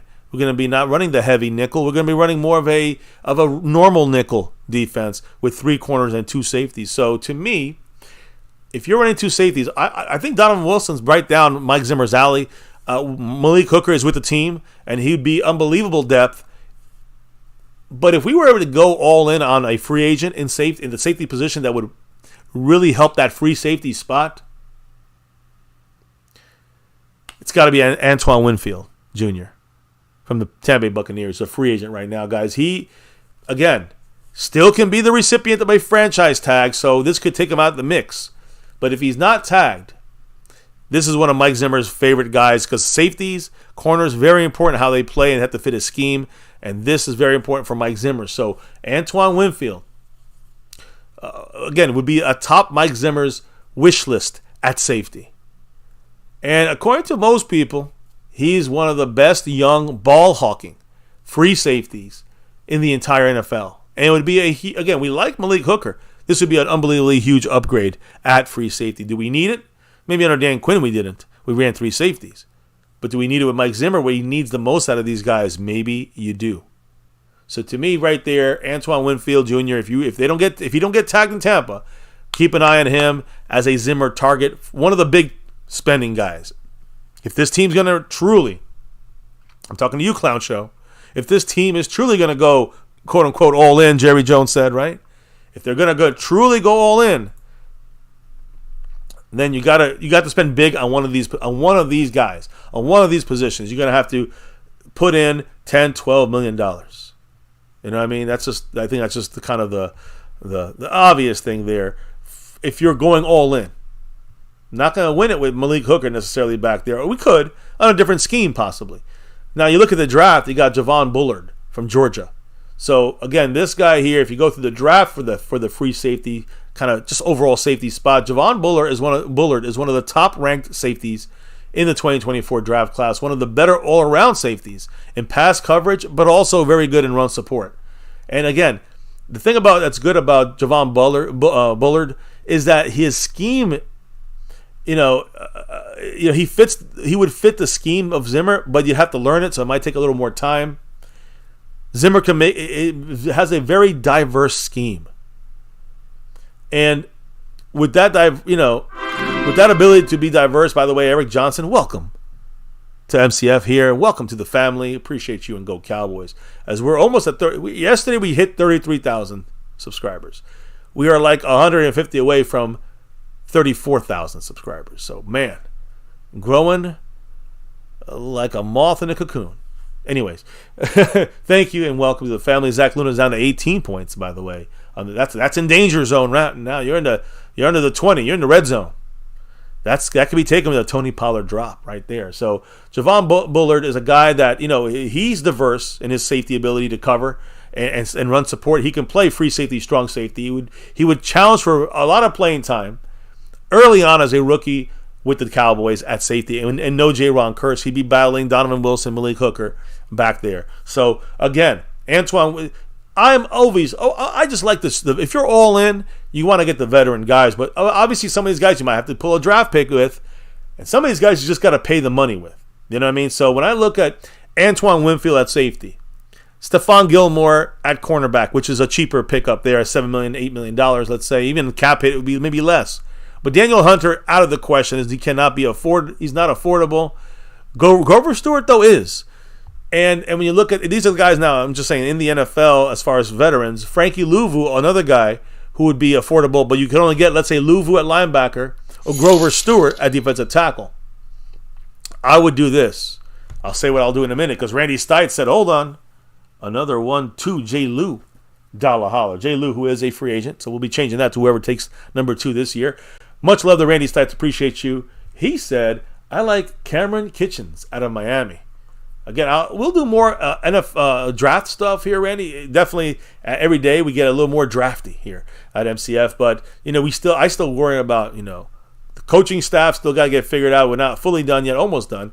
You got to worry about who you're going to re-sign from the Cowboys. Middle of March comes up. You got to figure out which free agents you're going to target and see. So then we get to the draft. So we'll see. We got to fill in our spots first because again, this is the thing. You might like Cameron Kitchens out of Miami, but if you fill in a spot through free agency, then you don't need Cameron Kitchens from Miami. You know what I mean? Like you already filled him up. You already filled up that spot through free agency. So here's your old MCF, what I would do with the $40 million, $30 million we have to throw around and spend. Here's what your boy MCF thinks. You make a trade, 4th round pick for Eric Kendricks, 5th round pick for Kendricks, cheap contract, linebacker in Mike Zimmer's defense. I would try to find a way to get Kendricks in over the other 2 linebacker options, which would be Junior Colson in the draft from Michigan and Frankie Louvu, who would cost about $11 million or maybe $10 to $11 million. So Eric Kendricks, a guy he knows, a guy that the other guys can lean on in the linebacker room. They're all younger, and again, Kendricks would know the system. So that's where I would go at linebacker. At defensive tackle, I would not. Listen, I love Tavondre Sweat. I would draft him in the 2nd round if he dropped there, even if we got Grover Stewart from the Colts. But Grover Stewart, you don't have to get Hankins really in this. You could get Hankins. Hankins would be like $1 million, $1.5 million. Grover Stewart would be like $10 million, probably $8 to $10 million, or maybe a little more. So Grover Stewart, that's one of the places I would put in the big money. I would put a little bit of that $30 million extra we're going to have, put that towards Grover Stewart. And again, it might be $11 million, but you're only getting hit for $6 million. And next year we're paying the other $5 million on a dead cap. So that's something you can do with Grover Stewart and not really kill your cap, even if he's going to cost you $8, $10, $11 million. Tavondre Sweat, of course, drafting him is great, but how long do these defensive tackles take to get really NFL ready? It takes time. Even if they're really good, it takes time. We don't got time if we're on all in. So I would get Tavondre Sweat, and I would pick him up too, and keep him in there to go in there for the future with Osa, between Osa, Mozzie, and Sweat. Fight it out for the 2 spots. You 3 fight it out for the next couple of years. That's the way I would look at that if we got both these guys, Stewart and Sweat. And you can still, again, if you get Sweat for $11 million and you're only paying him $6 million this year, you can get Hankins for 1.5 or less. And you can draft Sweat, and you're good to go for a while, for now and for the future, at that defensive tackle position. Not that we don't know how long Zimmer will be here or not, but I'm telling you this right now, we've tried the other game of just quicker guys inside. It doesn't work. It hasn't worked with Marinelli all the way through now. So we need to make sure we get the interior solidified. And then Hankins makes a big difference, but how much bigger a difference could Grover Stewart make? So that's what I would do there. I would go with a trade for the linebacker in Kendricks and a minimal trade there with a minimal contract, and then pay the money for Grover Stewart, and you get that run game automatically already solidified. Just on that. Just on the Grover Stewart and a trade for Kendricks.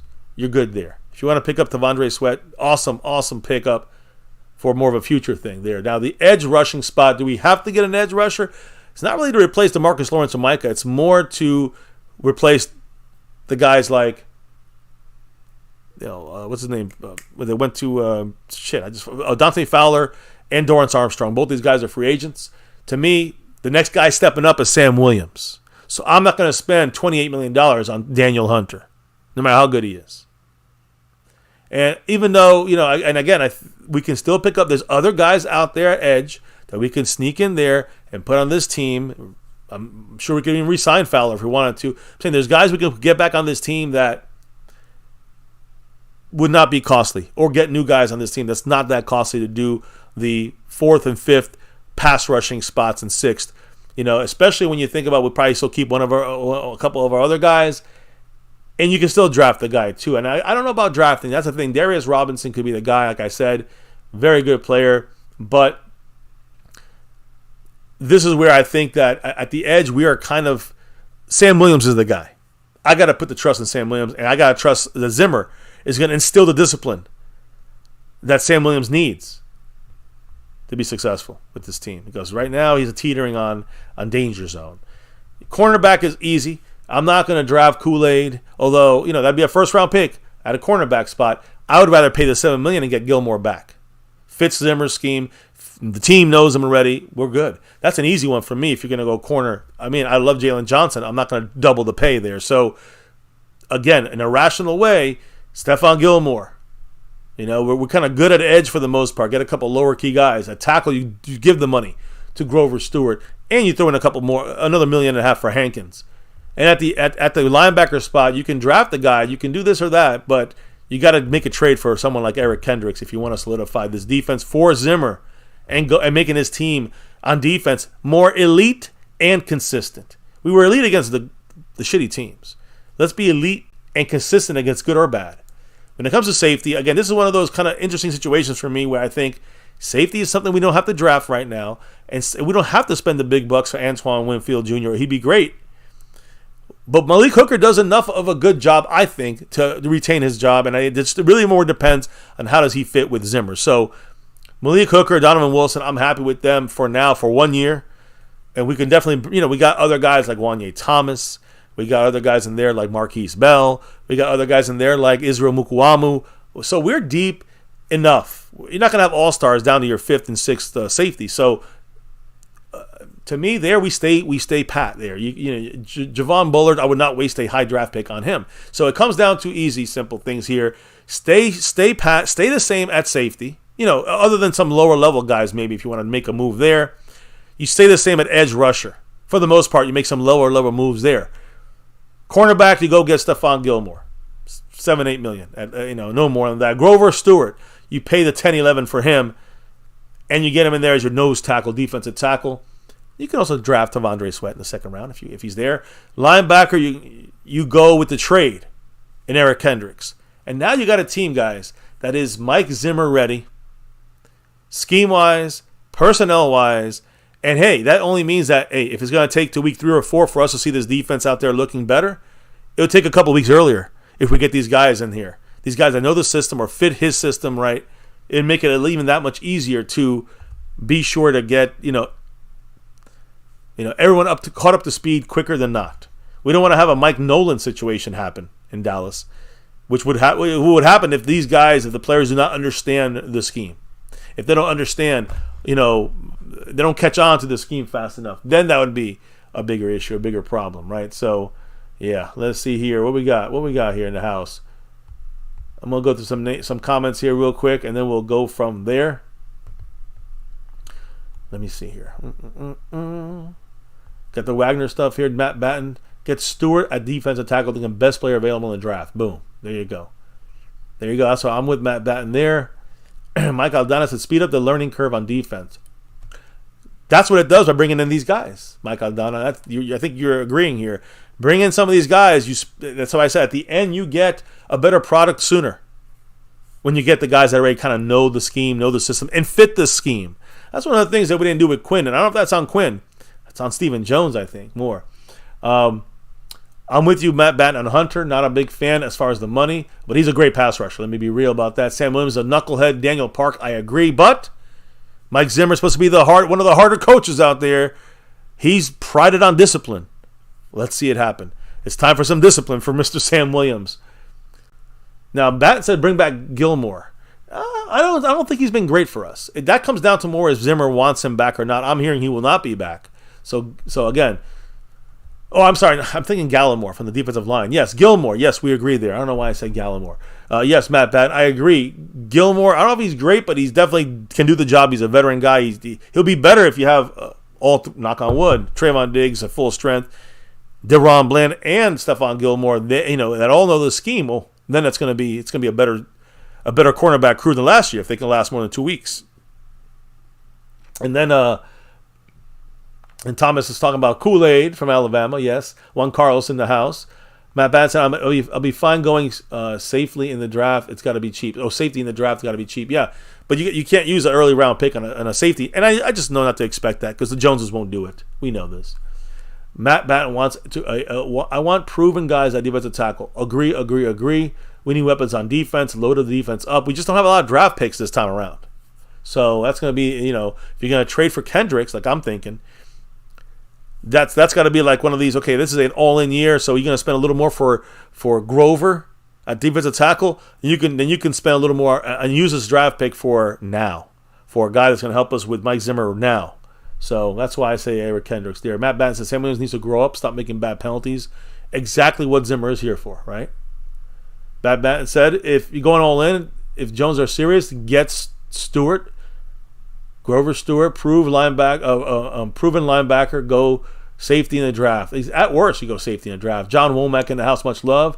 Randy Stites in the house, said Jordan Lewis is gone. Well, yeah, he's still officially with us till March 15th, 16th, 17th, something like that.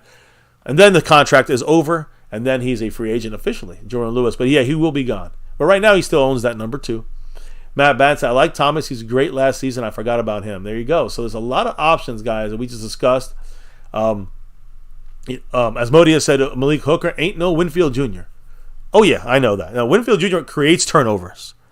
Like, Malik Hooker is in the right spot, the right place, the right time, but he's not going to give you the dramatic jump. So Winfield is a guy that's worth it. If this is what Zimmer wants, I'm in for it. You don't want to spend it on Grover, then you spend it on Antoine Winfield. You got to pick only one guy, though, right? So where do you get the most help there? I mean, it could be at safety if that's what Zimmer really falls to, right? That's what Zimmer really is all about, the safety position. That's where he specializes. So that could be a move there as well. But remember, Winfield could be franchise tag that has to stay in Tampa. Could happen. What's up, Rhonda's lovely Sparks in the house? Of course, appreciate you. I know you don't have it for the football thing, but appreciate you here hanging, hitting that like. See you later. Appreciate you. Randy Stites said Gilly will move to slot. No way, brother. No way, Randy. Stephon Gilmore cannot move to the slot. He would be not very good. Deron Bland is your slot guy. He is your nickel corner, bro. You do not move Stephon Gilmore to the nickel slot corner. No way. That would be the worst thing we can do.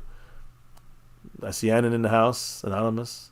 Rhonda Sparks in the house. Matt Batten said, Stewart is my pick. We got to stop the run. Boom.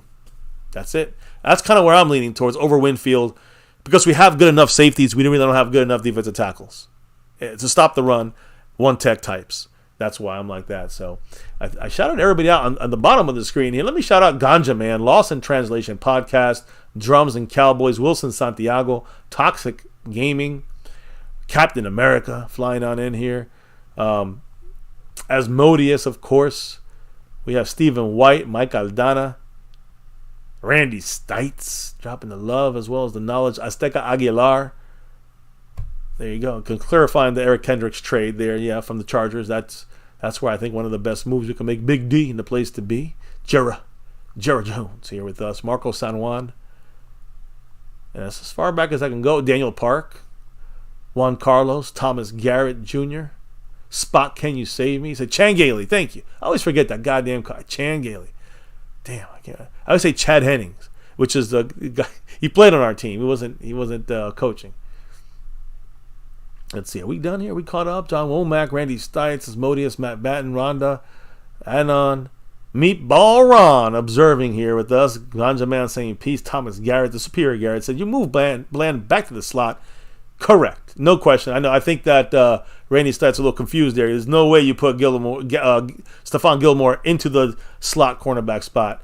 You move Bland back to where he's best at, and that's the slot, nickel cornerback spot. Exactly. Guys, thank you for rocking here with us. Man, Zimmer was in this stream for a lot again. He's getting a lot of the attention here in MCF because I want to see the defense improve, get better. And then, listen, the offense still got to get a little bit better, but I think we kind of know what we need from them. We know what they can do. We know what they can do. We got to have a defense that's much more solidified. The offense can come and pull it out for us at times, but the defense got to be consistent. So we'll see what happens as this thing continues on and on like Donkey Kong, guys. And again, let me give a big, huge shout out to those that dropped the love from above over the span of, just kicking off a new week here. Last night into today, Jason Renfro in the Cash App, Gloria in the PayPal, McLovin in the PayPal, and then here tonight, Calvin Richard and Randy Stites. Much love. Dropping the love here live on the first night of the week here at MyCowboysFamily. And let's shout out the people that are repping the boards here. Zach Luna still holding on to 16 points on the stream boss, so he's still the boss of the stream. Appreciate you, Zach Luna, who had the biggest drop of the year so far, of the 2024 year. So much love to Zach. And then, of course, the current champion of the gifting membership side of things. I wish we could have one. We don't have one right now. It's a tie. We need a tiebreaker. So the next one that drops between the Lunatic and JD from DC, the next guy that drops a gifted membership will be the winner. Now, Skeptical Fan would need 4 to win, 4 gifted memberships. And if anybody drops 6, you got the title. But we have a tiebreaker that needs to be done, and it just extends it. It's going to extend it. It sounds like it's going to extend it to tomorrow as well. So we'll see what happens. I might have to go to Wednesday because I think we're going to be off tomorrow. We do have some stuff going on. So definitely catch us back here on Wednesday, and we will, I guess, maybe have a champion then in the gifting board. We'll see. Right now, 6 is the number 6 gifted memberships is the number to beat. Skeptical is 4 away from that. And the Lunatic and JD from DC are 1 away from that. But then we got the other parts of the board. There is, by the way, there is no leader right now in the gifting side. And when it comes to the Cash App and the overall board, there's only one name, 2 syllables, that needs to be spoken on here. And that's McLovin. I mean, that's 3 syllables. Either way, McLovin appreciates you. He is the Cash App king back-to-back like our 90s Cowboys. And for the first time ever, he's our sponsor of the week. He's not even a Cowboy fan. So appreciate him. The sponsor of the week, the big board right there. That's the big champion. It's always on the screen. Sponsor of the week. You can get if you have a business, you want to put your business information there, you can definitely put it. We can advertise for you. So that's another thing you can use that sponsor of the week board for. But appreciate McLovin, who's taken over half the board with the Cash App crown and the sponsor of the week. And McLovin's not stopping there. He's also this week's, I know it's just day 1, but he's currently the overall leader on this board, trying to go for a repeat on the sponsor of the week. And he's currently the leader on the Cash App board, which means he would go for a 3-peat, possibly. McLovin doing his thing. Kay in the house. It's okay. You're part of the family. Welcome to the family here in MCF, Kay, and Go Cowboys. So let me see here. Randy Stites said they will not move Bland back. They're not going to move a guy that had record-breaking pick sixes back to the slot. I just don't see it. Yeah, Randy, that's what's gonna happen. I'm just letting you know. That's like a definite deal. It's not. He didn't have the interceptions because he was on the outside as much as it was. He was getting the picks in the slot as well. I mean, I think his first 2-3 touchdowns were in the slot, if I'm not mistaken. So, again, Randy Stites also, he didn't get any picks after he got a pick in the Thanksgiving game against Washington, a pick 6. And I think his next pick was against Washington, the next interception he had. So, which is the last game of the season. He was playing on the outside. The first 3 weeks he was playing in the slot. And he had 2 pick sixes, didn't he? Back to back? I'm pretty sure. So, either way, I'm all about keeping Deron Bland in the slot where he locks down guys. It makes it impossible to throw the ball to these guys. And that's where I think it's not about breaking records, Randy. It's about Where is he more consistently better at? And DaRon Bland, no question, no doubt, is more consistent in the nickel cornerback slot spot. No question.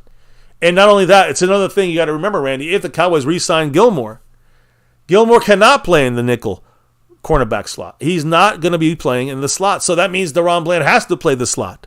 Or you just don't play him, I guess, right? So, again, or you don't sign Stephon Gilmore if you want to keep Bland out there. Then you got to look for a slot corner, which is a lot more of a niche thing to find and harder to find. So to me, you're going to want Bland back where he plays best and locks down guys the best, and that's in the slot. With Trayvon Diggs on the outside, and if you re-sign Gilmore on the other side. Records are sometimes also luck. Right place, right time kind of deal, bad throws. Bland, some of that was him. Some of that was just popped the ball, popped it in the air, and he got a pick six, Randy Stites, now when it comes to Stephon Gilmore, he played against A.J. Brown all over the field. That's the difference now. It wasn't just in a slot. It was all over the field. So that was a specialized change of situation that only Dan Quinn used once or twice this year when he used Gilmore to shut down. And he did do that in the second game against it happened the half of the first game and the second game with the Eagles. And it wasn't about using him in a slot. It was about using him wherever A.J. Brown was. That's the key. That's the difference now there, Randy. So we got to look at it all in context here. You know what I mean? We'll talk about all this and more tomorrow. Or I said it's Wednesday on My Cowboys Family. As the channel keeps growing, we're almost at 34K. That should happen maybe today. So definitely by tomorrow, as in Tuesday, we should be at 34,000 family members, 34,000 subscribers, guys. So yesterday we were celebrating 33,000. It's almost another 1,000 in a 24-hour span. So again, humbled, grateful to have all these family members and subscribers to this channel. Shit, 34. I never thought we'd get past 3,400. We're at 34,000 basically. So can't do this without you guys' love and support. Hitting the thumbs up, dropping the love, and being involved in the chat. Again, thank you guys for doing your thing here with us. On that note, the wife already said go Cowboys, and she's in deep sleep right now. And I'm about to head out as well, guys. Appreciate everybody. We'll be back with doing this thing on Wednesday. If there's any major breaking news tomorrow, I'm sure we'll get a quickie out there, a quick, a video posted. But the live stream Wednesday, check in for that. We'll be talking about everything that was missed on Tuesday, if anything, and more. So stay tuned here at MCF, guys. Thank you for rocking with us. As the wife and I always say at the end, why do we do this each and every night here at My Cowboys Family? It's obvious. It's about that navy blue. That's silver, too, and you know it. That's star over everything, guys. Win, lose, or draw, good, bad, or ugly. On this channel, we rep that star over everything. And here on My Cowboys Family for over 6.5 years and beyond on YouTube. Never forget the number one thing here, now, and forever. As always, your Cowboys. Let's get that 6 and beyond, damn it. Thank you all again for dropping the knowledge in the chat. Much love to Randy Stites with the drops in stream, along with Calvin Richard. Both of you guys in stream drops. And great questions, great thoughts, great conversation. Much love to Randy here at the end with some good discussion here about Gilmore and DaRon Bland, slot outside. We'll talk about this more in the upcoming days, weeks, months. Oh, yeah, we got time. We're going to do it. Guys, thank you again. And can't do this without your drops of knowledge. Cannot do this without your drops of love. It is time officially to drop out and clock out of here for the night. But before we can relock and reload for another show on Wednesday, as the wife always says, I got to ask, what do we got to do before we drop out of here for the night? We got to drop the beat. Oh, hell yeah. The beat's been dropped, guys, and we dropped some info, facts, updates, information. Thank you for letting us know how you think about these things. And hey, if you're watching in the replay, don't forget to type a comment out. I'll try to answer it. Hit the like, love, whatever. But, hey, let us know what you think about all these moves that we may make in the offseason. I know it's a lot of guessing, but I'm trying to connect the dots a little bit, right? Right. Wrap it up. Another Cowboys chat here on MCF, guys. Thank you.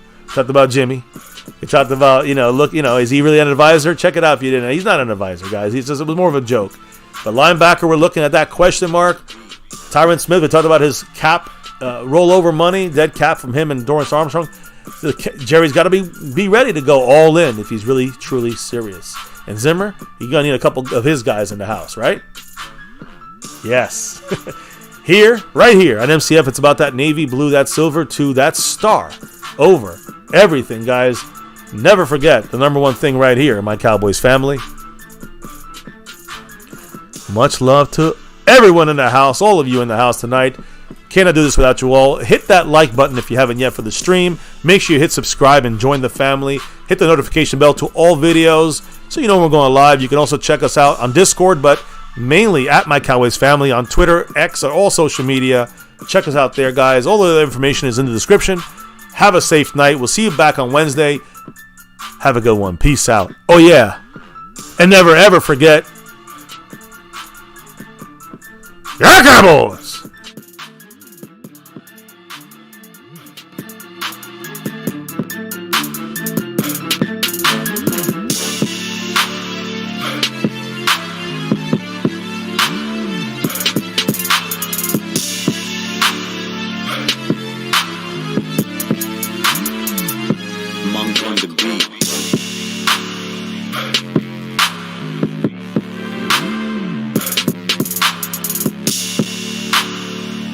Welcome to the family. Go Cowboys.